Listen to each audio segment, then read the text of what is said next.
për mos përmendur emra, ta ruajmë elegancën, por flas edhe kundërshtarët tuaj e kanë quajtur si një përpjekje për të ruajtur kontrollin e Berishës në parti? Por nëse doni mund të citoj Spaun për shembull, që ishte shumë kritik ndaj atyre që po ndodhin. Kontrolli ruhet në një parti në mënyrën se bën Edi Rama, ka 12 vjet që nuk votohet. Kështu ruhet kontrolli.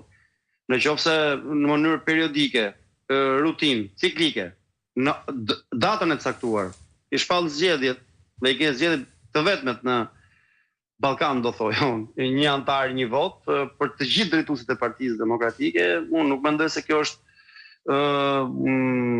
konsolidimi i pushtetit, përkundrazi, është ripërtëritja e mandatit në mënyrën më demokratike të mundshme.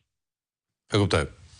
Ndërkohë, për të rikthyer pak tek procedurat, duket se kjo pranverë do të jetë shumë impenjative për strukturën e Partisë Demokratike. Apo bëheni gati për diçka që nuk e dim? Tipit fjala vjen qeveri teknike zgjedhjet parakoshme?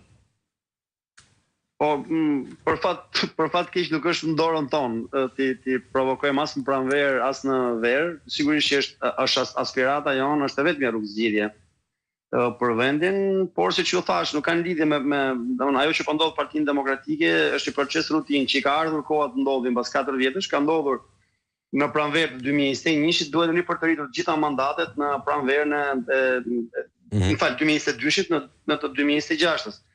Kështu që nuk kanë lidhje me faktin që ne presim qeveri teknike, që ne shpresojmë të ketë zgjedhjet parakoshme, që ne shpresojmë të përmbyllet sa më shpejt mandati i kësaj sundimi, se nuk është as mandat, sundimi i kësaj qeverie, kësaj bande hajdutësh.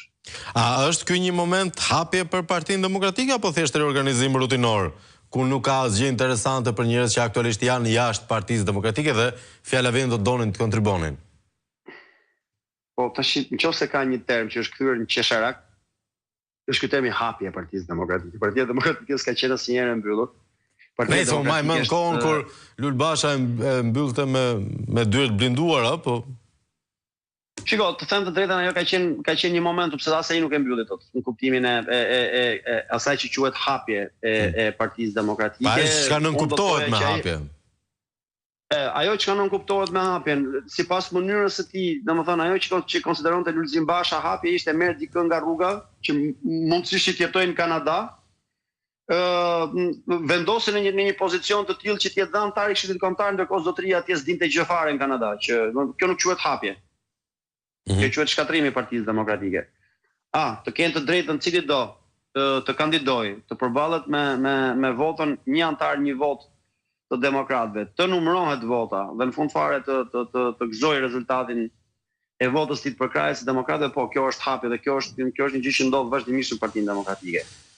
Pastaj, të thuash që t'i hikin një palë, të vinë një palë, sepse, domethënë, nga pikpamja estetike, më mërzitën ca fytyra, dua ca fytyra të reja, Partia Demokratike është një strukturë shumë serioze, nuk është një film në Netflix që mund të ndrosh kanalin, sepse tu mërzitën aktorët, drejtimin e Partisë Demokratike vendos antarësia e saj, dhe kjo është një, siç u thash, është një rregull rutinor që ka 35-36 vjet që vazhdon tashmë.